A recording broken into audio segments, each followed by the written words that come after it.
Hi friends, ಎಲ್ರಿಗೂ ನಮಸ್ಕಾರ. ನಾನು ನಿಮ್ಮ ಕಾವ್ಯ. ನಾನಿವತ್ತು ನಮ್ಮ ಮಂಡ್ಯ ಸ್ಟೈಲಲ್ಲಿ ಅಂದರೆ ನಮ್ಮ ಊರ ಕಡೆ ನಾವು ಹೇಗೆ ಮೊಳಕೆ ಕಾಳು ಸಾಂಬಾರನ್ನ ಮಾಡ್ತೀವಿ ಅಂತ ತೋರಿಸ್ತಾ ಇದ್ದೀನಿ. ಒಬ್ಬೊಬ್ಬರು ಒಂದೊಂದು ಥರ ಮಾಡ್ತಾರೆ. ನಾವು ಯಾವ ರೀತಿ ಮಾಡ್ತೀವಿ ಅಂತ ತೋರಿಸ್ತಿದ್ದೀನಿ, ಬನ್ನಿ ನೋಡೋಣ. ಫಸ್ಟಿಗೆ ನಾನಿಲ್ಲಿ ಮೊಳಕೆ ಕಾಳು ದೊಡ್ಡ ಬೌಲಲ್ಲಿ ತೊಗೊಂಡಿದ್ದೀನಿ. ಹಾಗೆ ಬೀನ್ಸು, ಕ್ಯಾರೆಟು ಮತ್ತು ಆಲೂಗೆಡ್ಡೆನ ಕಟ್ ಮಾಡಿ ಇಟ್ಕೊಂಡಿದ್ದೀನಿ. ಹಾಗೆ ಒಂದು ಈರುಳ್ಳಿ ಮತ್ತು ಒಂದು ಟೊಮೊಟೊ, ಸ್ವಲ್ಪ ಜಜ್ಜಿರೋ ಬೆಳ್ಳುಳ್ಳಿ ತೊಗೊಂಡಿದ್ದೀನಿ. ಈಗ ಒಂದು ಕುಕ್ಕರ್ಗೆ ಎಣ್ಣೆ ಹಾಕ್ಕೊಂಡು ಒಂದು 4-5 ಸ್ಪೂನ್ ಎಣ್ಣೆ ಹಾಕಿ ಅದಕ್ಕೆ ಒಂದು ಅರ್ಧ ಸ್ಪೂನ್ ಸಾಸಿವೆ, ಹಾಗೆ ಒಂದು 4-5 ಬೆಳ್ಳುಳ್ಳಿ, ಹಾಗೆ ಒಂದು 3 ಒಣಮೆಣಸಿನ್ಕಾಯಿ ಹಾಕ್ಕೊಂಡಿದ್ದೀನಿ. ಹಾಗೆ ಈಗ ಒಂದು ಈರುಳ್ಳಿ ಕಟ್ ಮಾಡಿ ಇಟ್ಕೊಂಡಿರೋದನ್ನ ಹಾಕ್ಕೊಂಡು ಇದು ಒಗ್ಗರಣೆಗೆ ಚೆನ್ನಾಗಿ ಬಾಡಿಸ್ಕೊಳ್ತಾ ಇದ್ದೀನಿ. ಈ ಒಗ್ಗರಣೆ ಎಲ್ಲ ಚೆನ್ನಾಗಿ ಬಾಡಿದ್ಮೇಲೆ ಈಗ ಒಂದು ಸ್ವಲ್ಪ ಕರಿಬೇವು ಹಾಕ್ಕೊಳ್ತಾ ಇದ್ದೀನಿ, 1-2 ಕಡ್ಡಿಯಷ್ಟು. ಈಗ ಇದನ್ನು ಚೆನ್ನಾಗಿ ಬಾಡಿಸ್ಕೋಬೇಕು. ನೆಕ್ಸ್ಟು ಇದು ಬಾಡಾದಮೇಲೆ ಆಗಲೇ ತೊಗೊಂಡಿದ್ವಲ್ಲ ಮೊಳಕೆ ಕಾಳು, ಅದನ್ನು ಹಾಕ್ಕೊಂಡು ಸ್ವಲ್ಪ ಒಗ್ಗರಣೆಲಿ ಬಾಡಿಸ್ಕೊಳ್ತಾ ಇದ್ದೀನಿ. ನೆಕ್ಸ್ಟ್ ಇದಕ್ಕೆ ಒಂದು 3 ಸ್ಪೂನಷ್ಟು ಸಾಂಬಾರು ಪುಡಿ ಹಾಕ್ಕೊಳ್ತಾ ಇದ್ದೀನಿ. ಈ ರೀತಿ ಸಾಂಬಾರು ಪುಡಿ ಇವಾಗಲೇ ಫಸ್ಟೇ ಹಾಕ್ಕೊಳ್ಬಿಡ್ಬೇಕು ಕಾಳು ಜೊತೆನೇ, ಆವಾಗ ಅದು ಮಸಾಲೆ ಎಲ್ಲ ಚೆನ್ನಾಗಿ ಒಗ್ಗರಣೆಲಿ ಮಿಕ್ಸ್ ಆಗುತ್ತೆ. ಅದಕ್ಕೋಸ್ಕರ ನಾವು ಇದೇ ರೀತಿ ಫಸ್ಟೇ ಹಾಕ್ಕೊಬಿಡ್ತೀವಿ ನೋಡಿ. ಇವಾಗ ಇದಕ್ಕೆ ನೀರು ಹಾಕ್ಕೊಳ್ತಾ ಇದ್ದೀನಿ. ಅದು ಸ್ವಲ್ಪ ನೀರಲ್ಲಿ ಬೇಯಬೇಕಿವಾಗ ನೋಡಿ. ಈ ರೀತಿ ನೀರಲ್ಲಿ ಚೆನ್ನಾಗಿ ಮಿಕ್ಸ್ ಮಾಡಿ ಬೇಯಿಸ್ಕೊಳ್ತಾ ಇದ್ದೀನಿ. ಇವಾಗ ಇದಕ್ಕೆ ಆಗಲೇ ಕಟ್ ಮಾಡಿ ಇಟ್ಕೊಂಡಿದ್ದ ಆಲೂಗೆಡ್ಡೆ, ಬೀನ್ಸ್ ಮತ್ತು ಕ್ಯಾರೆಟ್ ಹಾಕ್ಕೊಳ್ತಾ ಇದ್ದೀನಿ. ನೀವು ಬೇಕಾದರೆ ಇದಕ್ಕೆ ಬದನೆಕಾಯಿ, ತೊಂಡೆಕಾಯಿ ಹಾಕೋಬೋದು, ತುಂಬ ಚೆನ್ನಾಗಿರುತ್ತೆ. ಇವಾಗ ಇದಕ್ಕೆ ತರಕಾರಿ ಬೇಯೋದಕ್ಕೋಸ್ಕರ ನೀರು ಹಾಕ್ಕೊಳ್ತಾ ಇದ್ದೀನಿ ನೋಡಿ. ಈ ರೀತಿ ಈಗ ಇದಕ್ಕೆ ಟೊಮೊಟೊ ಹಣ್ಣು ಸೇರಿಸ್ಕೊಳ್ತಾ ಇದ್ದೀನಿ.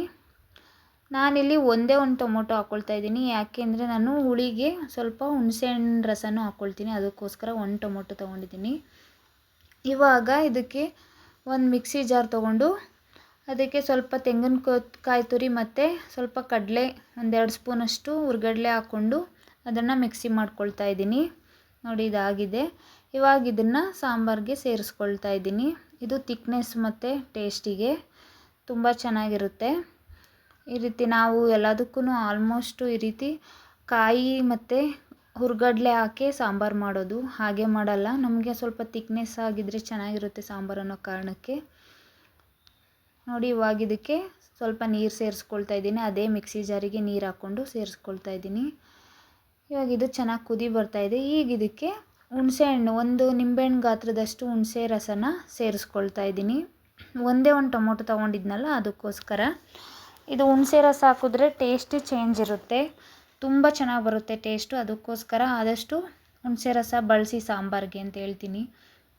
ಇವಾಗ ಇದಕ್ಕೆ ನೀರು ಸೇರಿಸ್ಕೊಳ್ತಾ ಇದ್ದೀನಿ. ಅದು ಎಷ್ಟು ತಿಕ್ನೆಸ್ಸು ಬರಬೇಕು ಅಂತ ನೋಡಿಕೊಂಡು, ನಿಮಗೆ ಎಷ್ಟು ಯಾವ ರೀತಿ ಕನ್ಸಿಸ್ಟೆನ್ಸಿ ಬೇಕು ಅಂತ ನೋಡಿಕೊಂಡು ನೀರು ಹಾಕ್ಕೊಳ್ಳಿ. ಈಗ ಇದಕ್ಕೆ ರುಚಿಗೆ ತಕ್ಕಷ್ಟು ಉಪ್ಪು ಹಾಕ್ಕೊಳ್ತಾ ಇದ್ದೀನಿ.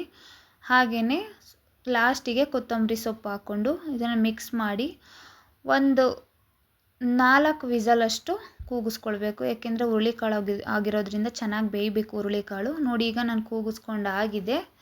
ಇವಾಗ ಮೊಳಕೆ ಕಾಳು ಸಾಂಬಾರು ರೆಡಿಯಾಗಿದೆ. ಇದು ಮುದ್ದೆಗೆ ತುಂಬ ಚೆನ್ನಾಗಿರುತ್ತೆ. ಮಾಡಿದಾಗಿಂತ ಇದು ಇನ್ನೊಂದು ಸಲ ಬೆಂದಾದಮೇಲೆ 2ನೇ ಟೈಮ್ ಊಟ ಮಾಡೋಕ್ಕೆ ಇನ್ನೂ ತುಂಬ ಟೇಸ್ಟಿಯಾಗಿರುತ್ತೆ.